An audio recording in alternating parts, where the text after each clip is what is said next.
Jacobo Zabludovsky, un nombre que define el periodismo en México, fue tanto admirado como criticado, pero indudablemente respetado como una figura prominente en su campo. Durante décadas, informó a la nación sobre política y otros temas urgentes, generando tanto elogios como controversia. Más allá de su legado profesional, la vida personal de Zabludovsky estuvo marcada por la especulación, particularmente sobre su sexualidad. Circularon rumores de que había tenido relaciones tanto con hombres como con mujeres, y en 1995, un artículo de periódico impactante alegó que estuvo involucrado en un crimen pasional. La historia afirmaba que había tenido una relación con un joven actor que amenazó con revelar su romance si no se reconciliaban. Acompáñanos mientras desentrañamos los detalles de este dramático capítulo. Una historia de amor, traición y la fina línea entre el hecho y el rumor. Pero antes de profundizar en eso, tomemos un momento para explorar los primeros eventos que lo moldearon y que influyeron en las decisiones que tomó a lo largo de su vida. Infancia. La vida temprana de Jacobo Zabludovsky estuvo profundamente enraizada en las calles en evolución de la Ciudad de México. Nació en la calle Doctor Barragán, cuando aún era poco más que un camino de tierra, y sus primeros recuerdos incluían el Circo Beas Modelo, que tristemente se quemó. Cuando tenía apenas 1 año y medio, su familia se mudó al área de La Merced, un vecindario bullicioso donde pasó las primeras 2 décadas de su vida. De niño, Jacobo se describía como curioso y tranquilo. Aunque su familia vivía en pobreza, nunca lo percibió en ese momento, ya que todos a su alrededor vivían de manera similar. Recuerda que nunca tuvo una bicicleta y solo se dio cuenta de sus dificultades económicas después de mudarse al vecindario más acomodado de la Condesa durante sus años de preparatoria. A pesar de sus limitados recursos, su crianza fue rica en cultura, gracias en gran parte a su padre, David Zabludovsky. David, un inmigrante polaco exiliado en 1926, había trabajado como vendedor ambulante de libros, acumulando una gran riqueza de conocimientos literarios. Los domingos, llevaba a Jacobo y a su hermano Abraham a la Lagunilla a comprar libros. Las obras de Anton Chekhov, Alexander Pushkin y Fyodor Dostoyevsky llenaban su hogar, donde la lectura y las discusiones animadas eran fomentadas. A la edad de 12 años, Jacobo desarrolló un amor por la literatura y el hábito de sumergirse en periódicos y libros. Su madre, Raquel, también jugó un papel en su educación temprana, llevándolo al kinder, aunque no sin resistencia, ya que Jacobo recordó vívidamente aferrarse a las rejas en protesta. Asistió a la primaria en la República del Perú, a la secundaria en la Escuela Secundaria número 1, y luego se inscribió en la Escuela Nacional Preparatoria de San Ildefonso, enfocándose en humanidades para construir una base cultural sólida. En 1943, sin un programa formal de periodismo disponible, Jacobo ingresó a la Facultad de Derecho, aunque no tenía la intención de convertirse en abogado. Periodismo. El camino de Jacobo Zabludovsky en el periodismo comenzó con una influencia fortuita. Un vecino que trabajaba como corrector de pruebas para el periódico El Nacional, un rol que desde entonces ha desaparecido. Los fines de semana, el vecino llevaba a Jacobo para ayudar. Fue allí donde encontró el embriagador aroma de la tinta de impresión, un olor que más tarde llamaría el mejor perfume del mundo. Al mismo tiempo, Jacobo soñaba con convertirse en locutor de radio, particularmente para XEW, la estación de radio líder de la época. En ese entonces, los locutores eran figuras celebradas, y él deseaba unirse a sus filas. Su sueño se acercó a la realidad cuando recibió su licencia de radiodifusión el 3 de enero de 1945. Ansioso por comenzar su carrera, se acercó al hombre que más admiraba en ese momento, Alonso Sordo Noriega, un renombrado locutor y reportero de XEW. Conocido por su cobertura de fútbol, corridas de toros y el grito de la independencia, Sordo Noriega se convirtió en el mentor de Jacobo en el periodismo radiofónico. En la escritura, Jacobo encontró otro gran maestro en José Pagés Yergo, el fundador de la influyente revista Siempre. Estos dos mentores, más tarde diría, fueron a quienes les debía todo lo que sabía. Televisa. La salida de Jacobo Zabludovsky de Televisa fue profundamente personal y emocional. Surgió a partir de una cadena de eventos relacionados con su hijo, Abraham, quien había trabajado estrechamente con él en la cadena. En 2000, cuando Guillermo Ortega, el sucesor de Jacobo como conductor de 24 horas, fue removido y reemplazado por Joaquín López Dóriga, Abraham decidió renunciar. Jacobo respetó la decisión de su hijo, aunque fuera irrevocable, y decidió seguir su ejemplo. Sin emitir juicio sobre si las razones de su hijo eran correctas o incorrectas, Jacobo tomó la difícil y repentina decisión de apartarse. Dejar Televisa fue uno de los momentos más difíciles de su vida.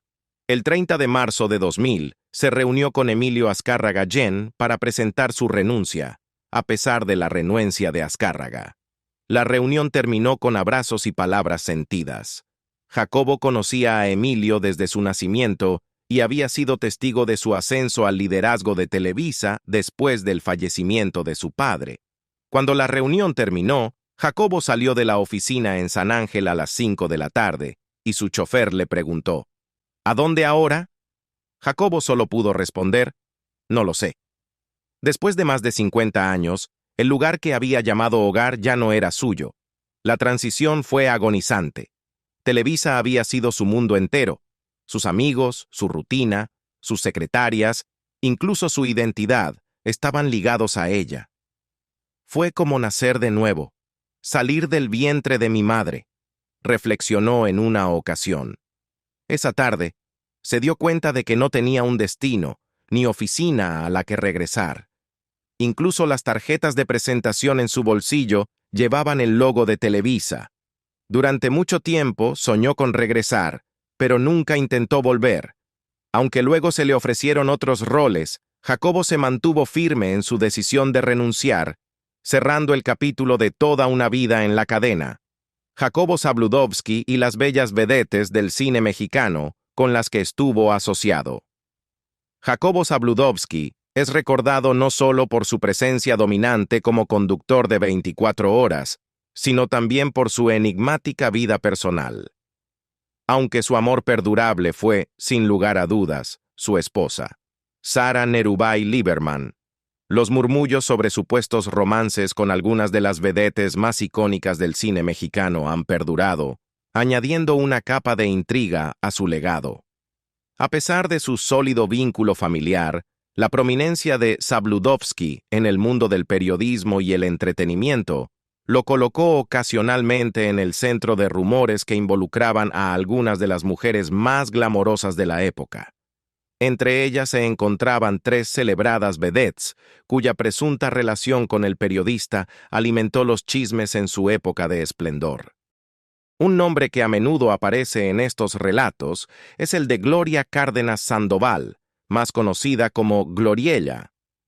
Como una de las principales vedettes del cine mexicano durante las décadas de 1970 y 1980, apareció en películas populares como Capulina contra los monjes, Burlesque y Un macho en el salón de belleza.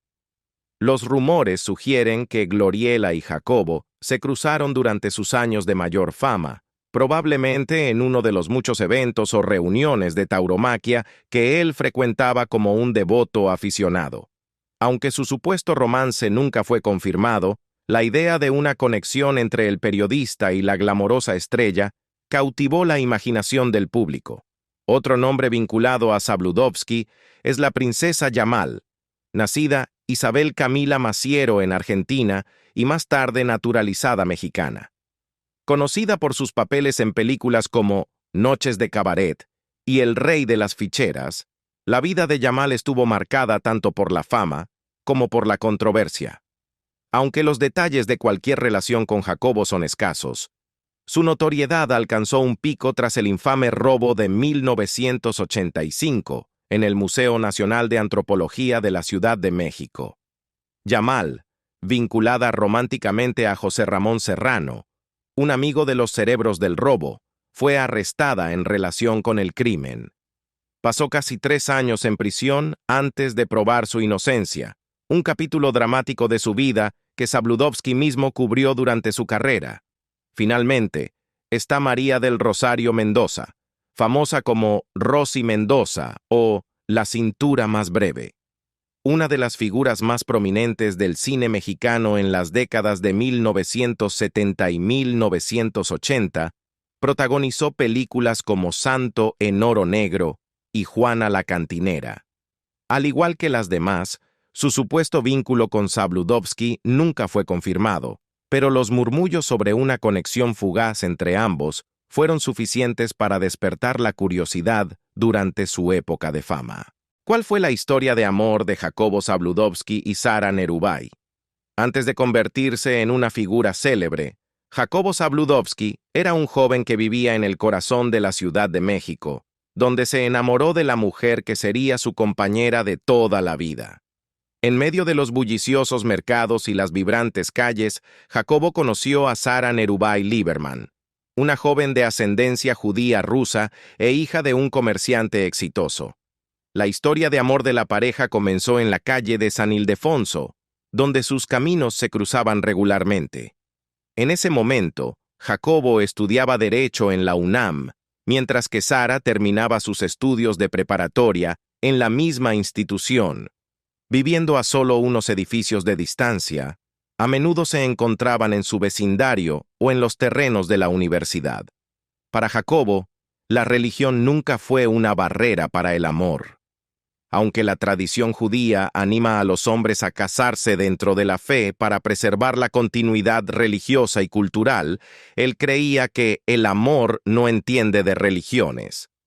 Afortunadamente, el patrimonio compartido de Sara eliminó cualquier obstáculo cultural, lo que permitió que su conexión floreciera.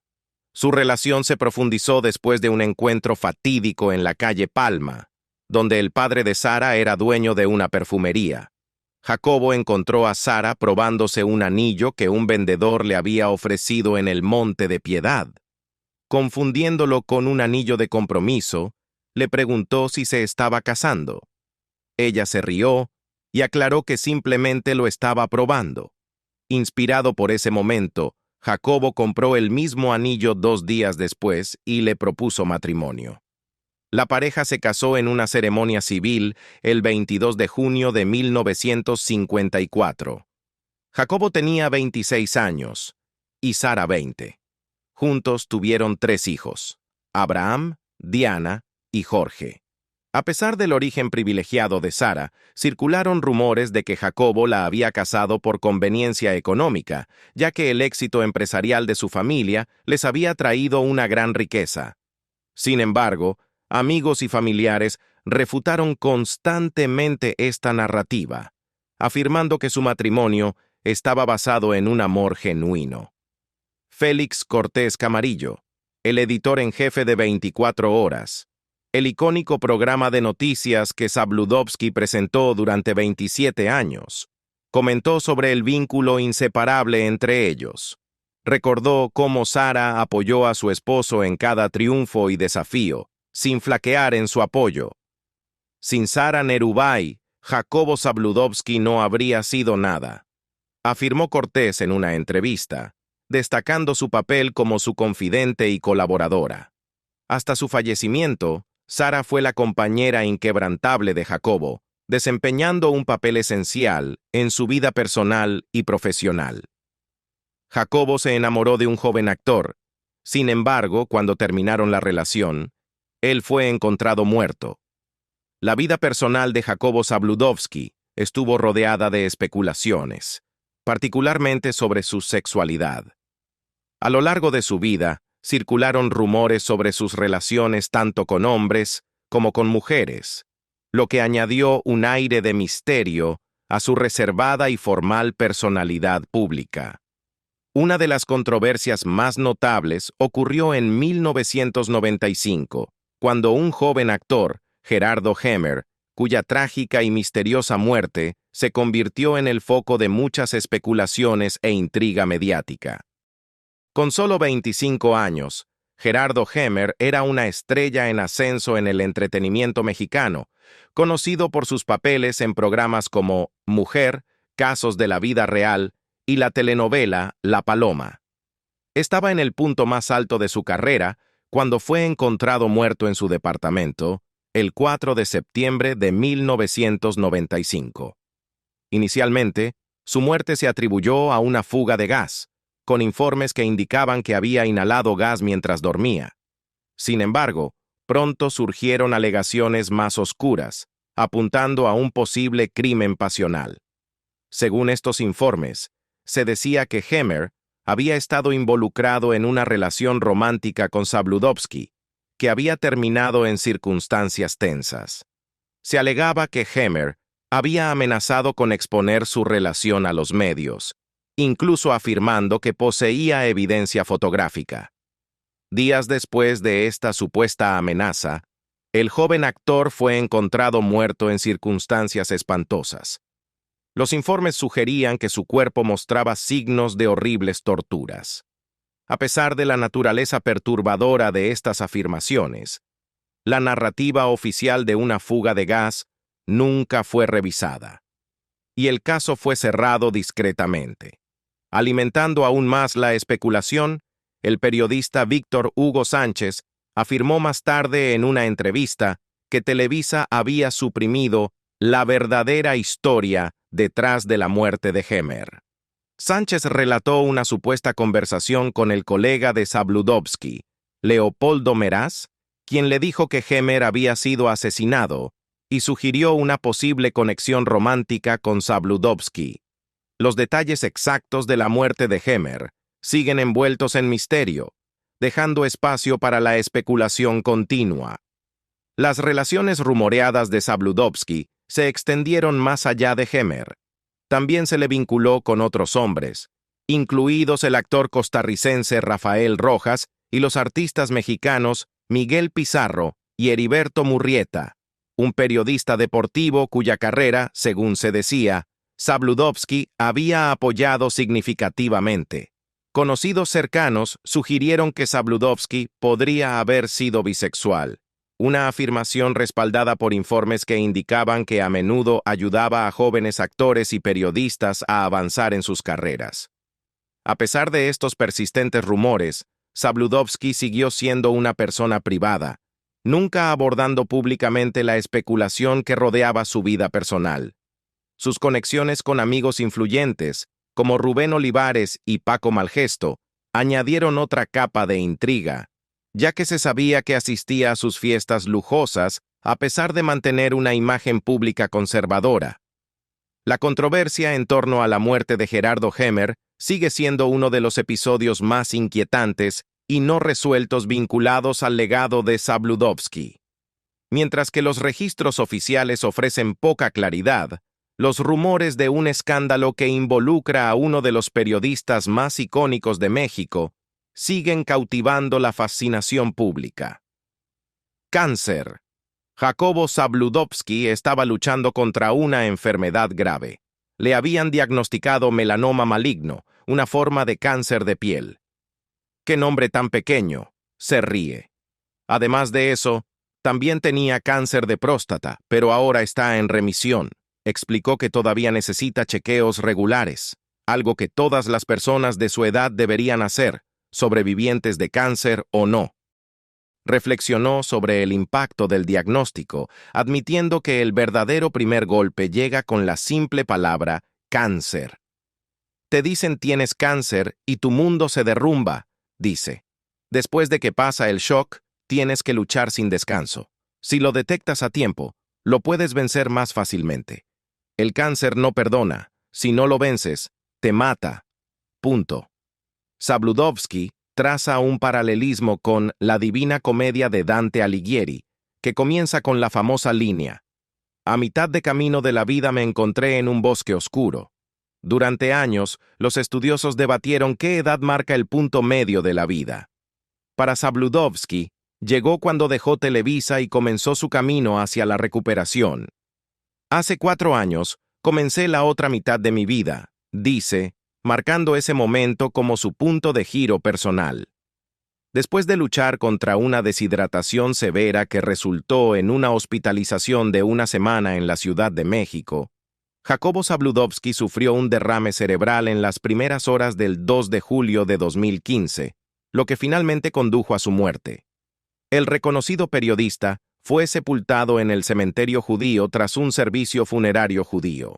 Entre los asistentes se encontraban la primera dama Angélica Rivera y el secretario de Gobernación, Miguel Ángel Osorio Chong, quienes representaron al presidente Enrique Peña Nieto.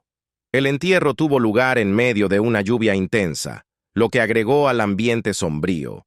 Los asistentes incluyeron a Juan Francisco Eali Ortiz, el presidente ejecutivo y presidente del Consejo de El Universal, así como al ex rector de la UNAM, Juan Ramón de la Fuente, quien expresó su pesar por la gran pérdida. Mi padre no podía imaginar su vida sin su trabajo, Abraham Zabludovsky. Abraham Zabludovsky describió a su padre, el renombrado periodista Jacobo Zabludovsky, como un hombre de gran ética de trabajo y cultura. Mi padre era un hombre trabajador, muy culto, muy respetuoso con los demás. Venía de orígenes modestos y nunca olvidó de dónde venía ni quién era. Era leal a su vecindario, su tribu y su clan. Jacobo Zabludovsky falleció hoy, a la edad de 87 años, y su cuerpo fue trasladado al Panteón Israelita. A su llegada al cementerio, Abraham habló con los reporteros sobre su padre. Compartió que Jacobo a menudo le había instado a alejarse de su exigente carrera, pero su padre no podía imaginar la vida sin el trabajo, ya que estaba profundamente ligado a su identidad. Una vez le pregunté, ¿con qué frecuencia piensas en tu padre? Y él respondió, todos los días. Yo haré lo mismo, y lo honraré todos los días, dijo Abraham, con la voz llena de dolor. Fuera del panteón israelita, donde amigos y familiares se habían reunido, Abraham reflexionó sobre el legado de su padre. Dejó una huella en la forma en que se hacen los noticieros, creando formatos originales con un alcance internacional, siempre esforzándose por competir con los mejores, dijo. Abraham destacó que la carrera de Jacobo debe ser vista con objetividad, reconociéndolo como uno de los más grandes periodistas de los siglos XX y XXI. Sin duda, su trabajo debe ser reconocido como innovador. ¿Qué opinas sobre la vida y carrera de Jacobo Zabludovsky? Comenta abajo para hacérnoslo saber. No olvides dar like y suscribirte para más contenido sobre la intrigante vida de Jacobo Zabludovsky y otras fascinantes historias del mundo del entretenimiento.